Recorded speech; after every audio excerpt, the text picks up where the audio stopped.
اور یوٹیوب کے ذریعے اگر کوئی عالم پیسے کماتا ہے تو بالکل حلال ہے, اس میں کوئی پابندی بولو بھائی نہیں ہے. اگر میں بھی کمانا شروع کر دوں تو مجھے بھی اس پہ پھر صفائی پیش کرنے کی ضرورت نہیں رہے گی.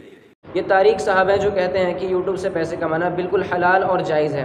اس سے پہلے والی ویڈیو میں نے کچھ علماء کے اقوال ذکر کیے تھے. وہ علماء کہتے ہیں کہ یوٹیوب سے پیسے کمانا جائز ہے لیکن کچھ شرائط کے ساتھ, اور یوٹیوب کی جو موجودہ حالت ہے اور ان علماء نے جو شرائط پیش کیے ہیں یہ دونوں جو ہے فٹ نہیں اترتے ایک دوسرے پر. اس وجہ سے جو ہے ان علماء کے مطابق اس دور میں یوٹیوب سے پیسے کمانا بالکل جائز اور درست نہیں ہے. لیکن یہ طارق صاحب ہے جو کہتے ہیں کہ یوٹیوب سے پیسے کمانا جائز اور درست ہے. وہ گوگل سے کما رہے ہیں کیونکہ گوگل بھی فری میں, گوگل خود کما رہا ہے. تو جو آدمی کما رہا ہو نا اس کو نچوڑنا چاہیے, بتا رہا ہوں. گوگل خود بھی تو یہ کام فری میں نہیں کر رہا, وہ آپ کے جو ویورز بڑھتے ہیں اس کو ایڈورٹائز ملتے ہیں وہ اس سے کما رہا ہے, تو اس کا فرض بنتا ہے کہ وہ آپ کو بھی دیں. تو گوگل سے تو کماؤ بھائی. جو آدمی کما رہا ہو اس کو نہیں چھوڑنا چاہیے. پہلے تو یہ قاعدہ ہی درست نہیں ہے, یہ اسلامی تعلیم کا حصہ نہیں ہے. دوسری بات یہ کہ گوگل جو پیسے کما رہا ہے وہ آپ کی اجازت سے ہی کما رہا ہے. اگر آپ نے اس کو اجازت نہ دی ہوتی اپنے چینل پر ایڈ چلانے کی تو وہ کیسے پیسے کماتا؟ آپ نے اس کو اجازت دیا کہ وہ آپ کے چینل پر حرام طرح کے ایڈ چلائے, غلط طرح کے ایڈ چلائے اور اس کے ذریعے سے کچھ پیسے کمائے اور اس میں سے کچھ آپ کو دے, تبھی تو وہ کما رہا ہے آپ کے چینل سے. اگر آپ اس کو اجازت ہی نہ دیتے تو وہ کیسے کماتا؟ تو یہ پیسہ آپ کے لیے حلال کیسے ہو گیا؟ اور میں بیوقوف ہوں جو میں نہیں کما رہا, حقیقت بتا رہا ہوں. یہ مجھے یہ نہیں, کوئی فخر سے نہیں کہہ رہا. طارق صاحب نے اپنے آپ کو بیوقوف کہا ہے کہ وہ اپنے چینل کو مونیٹائز کر کے اس سے پیسے نہیں کماتے ہیں. یہ ان کے اس وقت کا بیان ہے جبکہ انہوں نے اپنے چینل کو مونیٹائز نہیں کیا تھا. اب تو ان کا چینل مونیٹائز بھی ہو چکا ہے اور اس پر ایڈز بھی آتے ہیں. باقی انٹرنیٹ پہ باقی بعض دفعہ فحش اشتہارات آتے ہیں, وہ کیسے ایسی وہ لڑکی آ جائے گی, تو اس کے بارے میں جو ہماری تحقیق ہے, جتنا ہم گھس کے تحقیق کر چکے ہیں, وہ یہ ہے کہ گوگل آپ کے لیپ ٹاپ کی ہسٹری چیک کرتا ہے. وہ میرے بیانات کی وجہ سے فحش اشتہار نہیں دے گا, وہ آپ کے لیپ ٹاپ کی ہسٹری چیک کر دیکھے گا کہ آپ اس پہ سارا الٹی چیزیں دیکھتے ہیں. تو وہ کہہ رہا ہے آپ آج مولانا صاحب کا بیان سن رہا ہے لیکن یہ شوق سے الٹی چیز ہی دیکھے گا, اس کو یہ دکھاؤ. یہ بھی کوئی ضروری چیز نہیں ہے, اس لیے کہ کوئی شخص جب نیا جی میل اکاؤنٹ بناتا ہے اور اس کے ذریعے سے یوٹیوب چلاتا ہے تب بھی اسے غلط طرح کے ایڈس دکھائے جاتے ہیں. اس کے علاوہ جس شخص نے اپنی ہسٹری پوز کر رکھی ہوتی ہے اسے بھی غلط طرح کے ایڈس دکھائے جاتے ہیں. کوئی شخص کیا دیکھتا ہے کیا نہیں دیکھتا ہے یہ اس کا اور اللہ کا معاملہ ہے, لیکن جب اسے کوئی چیز زبردستی دکھائی جاتی ہے تب اس میں اس کا قصور نہیں ہوتا بلکہ اس کا قصور ہوتا ہے جو اس کو زبردستی دکھا رہا ہے یعنی گوگل کا, اور جو اس میں اس کی مدد کر رہا ہے اس کو اجازت دے رہا ہے یعنی اس شخص کا جس نے اپنے چینل کو مونیٹائز کر رکھا ہے. کوئی شخص اپنی مرضی سے غلط چیز دیکھتا ہے تو اس کا گناہ اس کو ہوگا, اس کا ذمہ دار وہ خود ہوگا. لیکن اگر آپ نے اپنے چینل کو مونیٹائز نہیں کیا ہے تو وہ چاہے کچھ بھی دیکھتا ہو آپ کے چینل پر آ کر کے تو کم سے کم اسے غلط چیزیں دیکھنے کو نہیں ملیں گی. جب بھی دیکھتا ہوں مجھے الحمدللہ ابھی تک اپنی بیان میں کوئی فحش اشتہار نظر نہیں آیا. دوسری بات یہ کہ بالفرض اگر پھر بھی اگر آ جائے تو اس کی نسبت اس کی طرف نہیں ہوگی جس نے اشتہار چلانے کی اجازت دی ہے. یہ تو بالکل اسی طرح سے ہے جیسے کہ ایک بیٹا اپنے باپ سے آ کے کہے کہ ابو آپ مجھے اپنی دکان دے دیجیے تاکہ میں وہاں پر جوس بیچوں اور اس میں کچھ شراب کی بوتلیں بھی بیچ لوں گا. تو آپ اس سے کہیں ہاں ٹھیک ہے جاؤ بیٹا بیچو, صرف اس لیے کہ وہ پیسے کمائے گا تو اس میں سے آپ کو بھی دے گا. تو کیا یہاں پر آپ کا اپنے بیٹے کو اپنی دکان کو حرام چیز بیچنے کے لیے اجازت دینا یہ درست ہوگا؟ مجھے لگتا ہے طارق صاحب نے بے دھیانی میں ایسا کہہ دیا ہے, کیونکہ دین کی تھوڑی سی معلومات رکھنے والا شخص بھی یہ جانتا ہے کہ جو شخص اجازت دیتا ہے قصور اس کا بھی ہوتا ہے. اگر آپ گوگل کو اجازت ہی نہ دیتے کہ وہ آپ کے چینل پر ایڈس چلائے تو وہ کیوں کر آپ کے چینل پر حرام ایڈس چلاتا؟ اور اجازت کیا, یہاں تو بلکہ آپ ریکویسٹ کرتے ہیں, گوگل سے اپیل کرتے ہیں کہ وہ آپ کے چینل پر ایڈس چلائے اور اس کے ذریعے سے پیسے کما کر کے آپ کو دے. تو یہاں پر تو بدرجہ اولا آپ گنہگار ہوں گے. بلکہ اس کی نسبت ان کی طرف ہوگی جو اشتہار پھر گوگل کو خط لکھیں کہ آپ ایڈورٹائزمنٹ کے لیے غلط چیز کو پروموٹ نہ کریں, یہ گوگل کا قصور ہے. اور ہم سب جانتے ہیں کہ گوگل کے ساتھ ایسا کوئی کانٹیکٹ ہوتا نہیں ہے کہ گوگل آپ کے چینل پر بالکل بھی میوزک والے, بے پردگی والے اور حرام طرح کے ایڈس نہیں چلائے گا. تو جب آپ کو پتہ ہے کہ اس طرح کا کوئی کانٹیکٹ ہوتا نہیں ہے پھر آپ گوگل کو اجازت دیتے کیوں ہیں؟ تو اس میں قصور تو گوگل کا بھی ہے اور آپ کا بھی ہے. اس کی مثال ہے, آپ اپنا گھر کرائے پر کسی کو دیتے ہیں, آپ نے رہنے کے لیے دیا ہے, اب وہ اس میں فلم دیکھ رہا ہے, اس میں کوئی غلط کام کر رہا ہے تو اس کو جا کے پکڑا جائے گا کمبخت تو یہ کیا کر رہا ہے, جو کرائے جو مالک مکان ہے اس کو تھوڑی پکڑا جائے گا, وہ کہے گا میں نے تو اچھا کام کے لیے دیا ہے. لیکن اگر آپ کو پہلے سے پتا ہو کہ وہ وہاں پر شراب کے اڈے کھولے گا, زنا کے اڈے کھولے گا, تو کیا یہاں پر آپ کو اسے اپنا گھر دینا درست ہوگا؟ یہ مثال ہی غلط طریقے سے پیش کی گئی ہے, کیونکہ یوٹیوب پر ایسا ہوتا ہے کہ آپ کو پہلے سے پتا ہوتا ہے کہ گوگل آپ کے چینل پر غلط طرح کے ایڈس چلائے گا, اس کے باوجود آپ اسے اجازت دیتے ہیں. اور اگر آپ کا چینل فیمس ہے, اس پہ لاکھوں ویوز آتے ہیں, تو اس کا مطلب ہے کہ آپ کے چینل کے ذریعے سے ہزاروں لوگوں کو غلط طرح کے ایڈس دکھائے جا رہے ہیں. اگر آپ نے اجازت نہ دی ہوتی تو آپ کے چینل پر تو کم سے کم غلط طرح کے ایڈس نہ دکھائے جاتے ہزاروں لوگوں کو. اور مثال کوئی دلیل ہوتی نہیں ہے. اس کے علاوہ آپ خود بھی کہہ رہے ہیں یہاں پر کہ اسے تو پتہ ہی نہیں ہے, اس نے تو بس رہنے کے لیے دیا ہے. جب اسے پتہ ہی نہیں ہے, اس نے صرف رہنے کے لیے دیا ہے, تو اس کی پکڑ کیوں کرو گی اللہ کے نزدیک چاہے کسی اور کے نزدیک؟ لیکن واقعہ یہ ہے کہ یوٹیوب میں اکثر اشتہار ناجائز نہیں ہوتے. اس کو تھوڑا اس طرح سے سمجھیے کہ یوٹیوب کے اکثر اشتہارات ناجائز نہیں ہوتے ہیں, لیکن بہت سارے اشتہارات ناجائز ہوتے ہیں, اور اکثر اشتہارات جو ہے حرام چیزوں پر مشتمل ہوتے ہیں. میرا چینل ہے مفتی طارق مسعود اسپیچز اور آس مفتی طارق مسعود. یہ دونوں طارق صاحب کے چینل ہیں اور ان پر ایڈز بھی آتے ہیں. ان چینل کے کچھ ویڈیوز کو بار بار اوپن کرنے پر کچھ ایڈز میرے سامنے آئے جن کی اسکرین شاٹ آپ یہاں دیکھ سکتے ہیں. دھیان رہے کہ یہ وہ ایڈز ہیں جن کے بارے میں طارق صاحب کا دعویٰ ہے کہ یہ ایڈز بذات خود حرام نہیں ہے، بلکہ ان کو پیش کرنے کا طریقہ غلط ہے. یعنی کہ ان کے اندر میوزک ہے، بے پردگی ہے، اس وجہ سے پوری انکم حرام نہیں ہوگی بلکہ انکم کا کچھ فیصد حرام ہوگا. بہرحال اس کے اندر حرام تو شامل ہوگا ہی، لیکن اس پہ فتویٰ جامعۃ الرشید کا یہی ہے کہ چند شرطوں کے ساتھ وہ حلال ہے. تو وہ ان شرطوں کی رعایت کر رہے ہیں، اگر رعایت نہیں کر رہے تو مجھے بتائیں. ان ایڈز کے بارے میں آپ کا کیا خیال ہے؟ یہ ڈیجٹ انشورنس والا، میوچل فنڈ والا، یو ایس بینک والا، اسی طرح سے یہ جیون ساتھی .com ایپ، اس ایپ کے اندر بھی بذات خود کئی ساری خرابیاں ہیں، فیک اکاؤنٹ بھی بہت بنائے جاتے ہیں. ان ایڈز کے ذریعے سے پیسے کمانے کو تو جامعۃ الرشید والے بھی حلال نہیں کہتے ہیں، پھر مفتی صاحب کے چینل پر یہ ایڈز کیوں آ رہے ہیں؟ اگر وہ حرام ہوتی تو میں ان کو منع کر دیتا. میں نے بتا دیا کہ ان ایڈز کے اندر کثرت سے حرام شامل ہے اور بعض ایڈز تو پورے کے پورے ہی حرام ہیں. تو ایڈورٹائزمنٹ اسلامی ہوگا چاہے چینل غیر اسلامی کیوں نہ ہو. تو ایڈورٹائز اگر اسلامی ہوگا تو اس کی ارننگ بھی حلال، ایڈورٹائز غیر اسلامی ہے تو ارننگ بھی حرام. ہاں یہ ایک الگ بات ہے کہ غیر اسلامی یوٹیوب بنانے کا گناہ ایک الگ سے ہوگا، گانے بجانے کا اور ایسی فحش چیزوں کے اگر آپ نے چینل بنایا تو اس یہاں پر طارق صاحب تھوڑا اور ایکسٹریم لیول پر چلے گئے ہیں کہ یوٹیوب پر فلم، گانے، فحش اور غلط طرح کے کانٹینٹس ڈال کر بھی جو ہے پیسے کمانا جائز اور حلال ہے اگر آپ کے چینل پر ایڈز جو ہے اسلامک آتے ہو تو. حالانکہ یوٹیوب پر مشکل سے 5% ایڈز بھی جو ہے اسلامک نہیں ہوتے ہوں گے، سب میں جو ہے حرام شامل ہوتا ہے یا پھر بعض ایڈز تو پورا کے پورا ہی حرام ہوتے ہیں. اب یہاں پر سوچنے کی بات یہ ہے کہ جو چیز بذات خود حرام ہے اس کے ذریعے سے پیسے کمانا کیسے حلال ہو سکتا ہے؟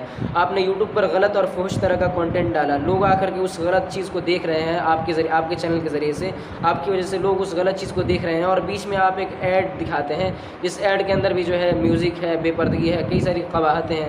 اس کے باوجود جو ہے آپ اس کی کمائی کو کس طرح سے حلال کہہ سکتے ہیں؟ یہ تو بہت بڑی جرات ہے. اس کی میں آپ کو ایک مثال دیتا ہوں. ایک شخص نہ شراب پیتا ہے نہ بیچتا ہے، بس لانے اور لے جانے کا کام کرتا ہے. تو کیا آپ اس کی کمائی کو یہ کہہ کر کے حلال اور جائز کہہ دیں گے کہ بھلے ہی وہ کام جو کر رہا ہے وہ کام تو گناہ کا کام ہے، اسے حرام کام ہے، اس پر اسے گناہ ملے گا، لیکن چونکہ وہ یہاں پر اپنی محنت کے پیسے لے رہا ہے، وہ جو ہے یہاں پر اپنے آنے اور جانے اپنی محنت کے پیسے لے رہا ہے، اس وجہ سے جو ہے اس کی کمائی کو آپ حلال کہہ دیں تو یہ تو بہت بڑی جرت ہوگی. ایک ایسا کام جس کو اللہ کے رسول نے جس پر لعنت بھیجی ہے اس کام کے ذریعے سے کمائے گئے پیسے کو آپ حلال کہہ دیں تو یہ تو بہت بڑی جرات ہوگی. یوٹیوب پر گیمنگ چینل کھولنے کے بارے میں دیکھیں، یوٹیوب پر جب آپ چینل کھولیں گے تو ارننگ اس گیم کی نہیں ہوگی، ارننگ ایڈورٹائز کی ہوتی ہے جو یوٹیوب ایڈورٹائز چلاتا ہے. تو اس میں آپ یوٹیوب کے لیے یہ الاؤ نہ کریں کہ وہ شراب کے یا ایسے کوئی حرام ناجائز کاموں کے ایڈ چلائے. آپ اپنی طرف سے یہ اس کو اتھارٹی نہ دیں، باقی پھر وہ چلا دے تو وہ اس کی ہیڈک ہے. یہاں پر بھی جو ہے طارق صاحب نے گیمنگ چینل کے ذریعے سے پیسے کمانے کو جائز اور حلال کہہ دیا ہے. حالانکہ گیم کھیلنا بذات خود حلال اور جائز ہے اگر اس کے اندر کوئی شرعی قباحت نہ ہو تو. لیکن طارق صاحب کو یہ پتہ ہونا چاہیے کہ یوٹیوب پر جس طرح کے گیمز ڈالے جاتے ہیں وہ عمومی طور سے فری فائر اور PUBG اس طرح کے گیمز ہوتے ہیں. اور اس طرح کے گیمز کھیلنے کے بارے میں علماء کرام نے یہ فتویٰ دیا ہے کہ اس طرح کے گیمز کھیلنا جائز نہیں ہے، ان کے اندر کئی ساری شرعی قباحتیں ہیں. تو ایسے گیمز جن کے بارے میں اختلاف ہو علماء کا کہ ایسے گیم کھیلنا جائز ہے یا نہیں، تو ایسے گیمز کو جو ہے ریکارڈنگ کرنا کھیل کر کے پھر اس کو جو ہے یوٹیوب پر ڈالنا اور پھر ان پر جو ہے حرام چیزوں پر مشتمل ایڈز کو دکھا کر کے جو ہے پیسے کمانا، یہ تو کسی طرح سے مناسب اور درست نہیں لگتا ہے. خود دارالعلوم دیوبند تک کا یہ فتویٰ ہے کہ ایسے گیم سے احتراز لازم ہے، یعنی ایسے گیم سے بچنا ضروری ہے. بعض ایڈورٹائز ایسے ہوتے ہیں کہ ان میں جو پروڈکٹ ہے وہ پروڈکٹ تو جائز ہے لیکن اس پروڈکٹ کو ایڈورٹائز کرنے کا طریقہ ناجائز ہے. تو اس طریقے کے ناجائز ہونے کی وجہ سے پوری ارننگ حرام نہیں ہو جائے گی. مثال کے طور پر آپ کے چینل پہ ایک ایڈورٹائز چل رہا ہے، ایڈورٹائز جائز چیز کا چل رہا ہے، وہ کوئی آئل ہے، سر پہ بال اگانے کا آئل ہے یا شیمپو ہے یا صابن کا اشتہار ہے، لیکن اس میں درمیان میں لڑکیاں آ جاتی ہیں. تو پھر ہم یہ نہیں کہیں گے کہ یہ پورا ایڈورٹائز ہی ناجائز ہے. اس کی میں آپ کو ایک مثال دیتا ہوں. آج کل لوگوں نے دکانوں پہ لڑکیاں بٹھائی ہوئی ہوتی ہیں لوگوں کو اٹریکٹ کرنے کے لیے. موبائل کی شاپ پہ لڑکیاں بٹھائی ہوئی ہوتی ہیں، ان کی ڈریسنگ بھی غیر شرعی ہوتی ہے، تو وہ موبائل بیچ رہی ہوتی ہیں. تو اب وہ لڑکی جب موبائل بیچے گی تو اس موبائل سے جو ارننگ ہوگی تو جو دکان کا مالک ہے اور جس نے اس لڑکی کو بطور ملازمت کے بٹھایا ہوا ہے تو اس کی ارننگ کو حرام نہیں کہا جائے گا. ہاں یہ کہا جائے گا کہ اس کے لیے اس دکان پہ لڑکی کو بٹھانا بہرحال ناجائز تھا. اس مثال کو تھوڑی اور اچھے سے سمجھ لیجئے. چونکہ وہ شخص وہاں پر اس لڑکی کے ذریعے سے اپنے پروڈکٹس کو بچوا کر کے اپنے پروڈکٹس کے پیسے لے رہا تھا، اس وجہ سے اس کی کمائی حلال اور جائز تھی. بس وہاں پر وہ اس لیے گنہگار ہوا کیونکہ اس نے وہاں پر ایک لڑکی کو بٹھایا تاکہ لوگوں کو مائل کرے، اس وجہ سے وہاں پر وہ گنہگار ہوا. لیکن اگر وہاں پر وہ جو ہے اس لڑکی کو دکھانے کے بھی کچھ پیسے لینے لگ جائے کہ ہر بندہ جو ہے 50 روپے 100 روپے اس لڑکی کو دیکھنے کے بھی دے، تو اس کی یہ کمائی جو ہے بالکل حرام اور ناجائز ہوگی. یہی چیز یوٹیوب پر ہوتی ہے. آپ کو صرف پروڈکٹ دکھانے کے پیسے نہیں ملتے بلکہ پوری ایڈورٹائزمنٹ دکھانے کے پیسے ملتے ہیں جو کہ میوزک اور بے پردگی دونوں چیز پر مشتمل ہوتی ہے. اس وجہ سے جو ہے یہاں پر آپ کی کمائی درست نہیں ہوگی. ہو جاتی. اس کی مثال ایسے ہے جیسے دکاندار ایک شیمپو کی بوتل بیچتا ہے، اس پہ لڑکی کی تصویر بھی ہوتی ہے، تو اب وہ شیمپو سے حاصل ہونے والی ارننگ تھوڑی حرام ہو جائے گی. تو جب یوٹیوب پہ ایڈ چلتا ہے تو ایڈورٹائز کا مقصد اس لڑکی کو دکھانا نہیں ہوتا بلکہ وہ لڑکی جو شیمپو کی بوتل لے کے کھڑی ہوئی ہے نا وہ بوتل دکھانا مقصد ہوتی ہے. یہ بھی ایک اسی طرح کی مثال ہے. دکان والا ایک شیمپو کی بوتل کمپنی یا ہول سیل سے لیتا ہے اور اس کو کچھ پروفٹ میں بیچ دیتا ہے. جو کمپنی شیمپو بنا رہی ہے اگر وہ کمپنی شیمپو کے ڈبے پر اس لڑکی کی تصویر بنانے کے بھی کچھ پیسے لے, اس پر بھی کچھ پروفٹ اور کچھ منافع کمائے, تو یقیناً اس کی اس کمائی کو کوئی بھی جائز اور درست نہیں کہے گا. اور یہاں یوٹیوب پر ہم سب کو پتہ ہے کہ پوری ایڈورٹائزمنٹ دکھانے کے پیسے ملتے ہیں جو کہ حرام چیزوں پر مشتمل ہوتا ہے. بہرحال خود طارق صاحب نے بھی اس چیز کا اقرار کیا ہے کہ حرام تو اس کے اندر شامل ہوتا ہے. لیکن چونکہ یوٹیوب یہ گڑبڑ یہ کرتا ہے کہ بعض دفعہ جائز چیز کی ایڈورٹائز کرتا ہے مگر طریقہ ناجائز ہوتا ہے. جیسے جائز چیز کی ایڈورٹائزمنٹ ہو رہی ہے, اس میں لڑکیاں بھی آ رہی ہیں, میوزک بھی ہے, اور یہ سب چیزیں غلط ہیں, تو اس میں حرام شامل ہو جاتا ہے. اس لیے ہم یہ مشورہ دیتے ہیں, کوئی لگی بندی بات نہیں ہے, یہ ہمارا ایک اندازہ ہے کہ کم سے کم اس ارننگ میں 10% صدقہ کر دینے چاہیے, تاکہ جو حرام شامل ہوا ہے تو اس کے بارے میں اطمینان ہو جائے کہ جو رقم اب ہم استعمال کر رہے ہیں انشاءاللہ یہ حرام سے بالکل پاک ہوگی. اب یہاں پر ایک سوال یہ اٹھتا ہے کہ جب آپ کو پہلے سے پتہ ہے کہ آپ کی کمائی میں حرام شامل ہوگا تو پھر آپ ایسی کمائی کرتے ہی کیوں ہیں؟ اس پر تو اللہ کے رسول صلی اللہ علیہ وسلم کی یہ وعید لازم آئے گی, من جمع مالا حراما ثم تصدق به لم يكن له فيه اجر وكان اسره علیہ, کہ جس کسی نے حرام مال جمع کیا, حرام مال کمایا, پھر جو ہے اس کو صدقہ کیا, تو اسے اس میں کوئی اجر نہیں ملے گا, کوئی ثواب نہیں ملے گا, بلکہ اس کا گناہ, اس کا وبال جو ہے اس کے اوپر ہوگا. اور ایک روایت میں تو آتا ہے کہ اسے اور اس کے مال کو جو ہے جہنم میں پھینک دیا جائے گا. تو ایک تو حرام مال کمانا خود میں جو ہے بڑا گناہ ہے, پھر اس کو صدقہ کر کے انسان اور گنہگار ہو جاتا ہے, اور اگر اسے کھا لے تو تب تو پھر اس کی دعائیں جو ہیں اللہ کے نزدیک مقبول نہیں ہیں. اس وجہ سے جو ہے ایسی کمائی سے بچنا بہتر ہے. یہاں پر تو انسان مجبور بھی نہیں ہے, کیونکہ جس بندے کے ہزاروں لاکھوں سبسکرائبرس ہو وہ اتنا غریب تو ہوگا نہیں کہ اس کے پاس کھانے کے لیے نہ ہو, یا پھر اتنا بے صلاحیت تو ہوگا نہیں کہ وہ کوئی دوسرا کام کر کے پیسے نہ کما سکتا ہو. دراصل بات یہ ہے کہ یہ سب ان لوگوں کے لیے ہے جن کو اپنی حلال کمائی کی پرواہ ہے, ورنہ کمانے کے تو بہت سے طریقے ہیں. البتہ اس خاتون کا آنا وہ ناجائز عمل ہے. اب اگر آپ اس کو لے کر آ رہے ہیں اپنے چینل پہ تو آپ کو گناہ ملے گا کہ آپ خاتون کو کیوں لے کر آئے, اور اگر آپ نہیں لا رہے, آپ کا اس میں اختیار نہیں ہے, بلکہ آپ نے گوگل سے ایک ایگریمنٹ کیا ہے کہ آپ کو ہم جائز چیزوں کا اشتہار چلانے کی اجازت دے رہے ہیں, اس میں گوگل لڑکیوں کو لے آتا ہے تو یہ گوگل گنہگار ہوگا. گوگل کو کیا پتہ جائز اور ناجائز کیا ہوتا ہے؟ ہم سب کو پتہ ہے کہ گوگل کے ساتھ ایسا کوئی کانٹریکٹ ہوتا نہیں ہے کہ جس میں آپ گوگل سے کہیں کہ میں آپ کو اپنے چینل پر جائز ایڈورٹائزمنٹ چلانے کی اجازت دیتا ہوں. تو یہ بس ایک خیالی بات ہے, ورنہ حقیقت یہ ہے کہ ہم سب جانتے ہیں کہ اگر آپ گوگل کو اجازت دیں گے تو وہ آپ کے چینل پر حرام اور ناجائز طرح کے ایڈس چلائے گا. زیادہ سے زیادہ آپ اتنا کر سکتے ہیں کہ ایڈسنس میں جا کر کے کچھ ایڈس کو بلاک کر دیں, لیکن آپ کتنے بھی طرح کے ایڈس کو بلاک کر دیں اس کے باوجود بھی جو ہے حرام طرح کے ایڈس آپ کے چینل پر آئیں گے. اور اگر ایک طرح سے دیکھا جائے تو یہ لوگوں کا ٹائم ویسٹ کرنا ہے, ان کو زبردستی وہ چیزیں دکھانا ہے جو وہ دیکھنا نہیں چاہتے ہیں. ہزاروں لوگوں کا ٹائم ویسٹ کرنا, ان کو زبردستی حرام چیزوں پر مشتمل ایڈس دکھانا. ذرا سوچ کے دیکھیے کہ ایک شخص یوٹیوب پر کوئی چیز دیکھ رہا ہوتا ہے اور بیچ میں 15 سیکنڈ 10 سیکنڈ 5 سیکنڈ کا کوئی ایڈ آتا ہے تو اسے کتنا برا لگتا ہے. تو لوگوں کو ناراض کر کے, ان کا ٹائم ضائع کر کے, ان کو حرام چیزوں پر مشتمل ایڈس دکھا کر کے پیسے کمانا کیسے مناسب اور درست ہو سکتا ہے؟ تو اس لیے کوئی ماہر مفتی ہو نا تو مسئلہ اس سے پوچھنا چاہیے. پتہ نہیں کیا ہے جی, یوٹیوب سے کمائی کر سکتے ہیں, اچھا کام ہو تو کر سکتے ہو, گندے کام ہو تو نہیں کر سکتے. اب ہے ان کی باتیں سن کر میں بس اتنا کہہ سکتا ہوں کہ جس چیز کے بارے میں ہمیں علم نہ ہو اس بارے میں ہمیں خاموشی اختیار کرنی چاہیے. اب دیکھیے ان کی اور طارق صاحب کی باتوں میں کتنا تضاد اور کتنا کانٹرڈکشن ہے. طارق صاحب کہتے ہیں کہ آپ یوٹیوب پر اگر غلط طرح کے کانٹینٹس ڈالتے ہیں, حرام طرح کے کانٹینٹس ڈالتے ہیں, پھر بھی جو ہے آپ کی کمائی حلال ہو جائے گی اگر آپ کے چینل پر جو ہے ایڈس جو ہے پورے حرام نہ دکھائے جاتے ہوں بلکہ اس میں کچھ حرام شامل ہو. تو ایسے ایڈس کے ذریعے سے کمائے گئے پیسے بھی جو ہے آپ کے حلال اور جائز ہو جائیں گے, بس آپ کو اس میں سے کچھ صدقہ کرنا ہوگا.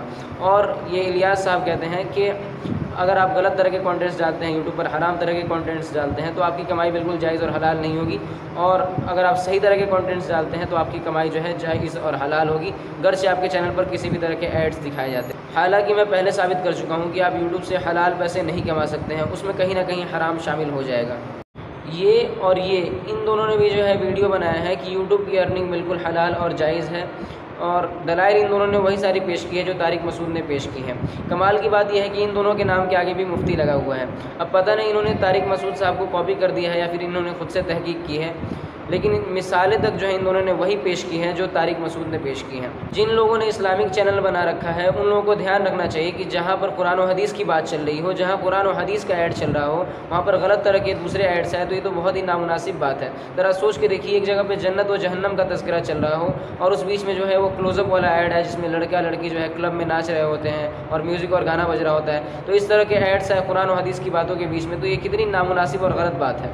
حالانکہ میں ایسے غیر مسلمان کو جانتا ہوں جس نے اپنے چینل کو صرف اس وجہ سے مونیٹائز نہیں کیا ہوا ہے کہ وہ لوگوں کو کچھ بتا رہا ہو اور اس بیچ میں ایڈ آ کر کے لوگوں کا دھیان ادھر ادھر نہ بھٹکا دے، صرف اس وجہ سے جو ہے اس نے اپنے چینل کو مونیٹائز نہیں کر رکھا ہے۔ اس میں ہم مسلمانوں کے لیے بہت بڑی نصیحت یہ ہے کہ وہ ایک غیر مسلم ہو کر کے اسے یہ پسند نہیں ہے کہ وہ لوگوں کو کوئی بات بتا رہا ہو اور اس بیچ میں ایڈ آ کر کے جو ہے لوگوں کا دھیان ادھر ادھر بھٹکائے۔ تو ہم مسلمان قرآن و حدیث کی بات کرتے ہوئے، قرآن و حدیث کی جہاں بات ہو رہی ہو وہاں پر جو ہے غلط طرح کے ایڈس ہے، یہ ہم مسلمان کیسے برداشت کر سکتے ہیں؟ آخر میں ایک حدیث کا مفہوم بیان کر کے میں اپنی بات ختم کروں گا۔ حلال واضح ہے، حرام واضح ہے، شبہات سے بچو، کیونکہ جو شخص شبہات میں پڑ گیا وہ جو ہے حرام میں پڑ گیا۔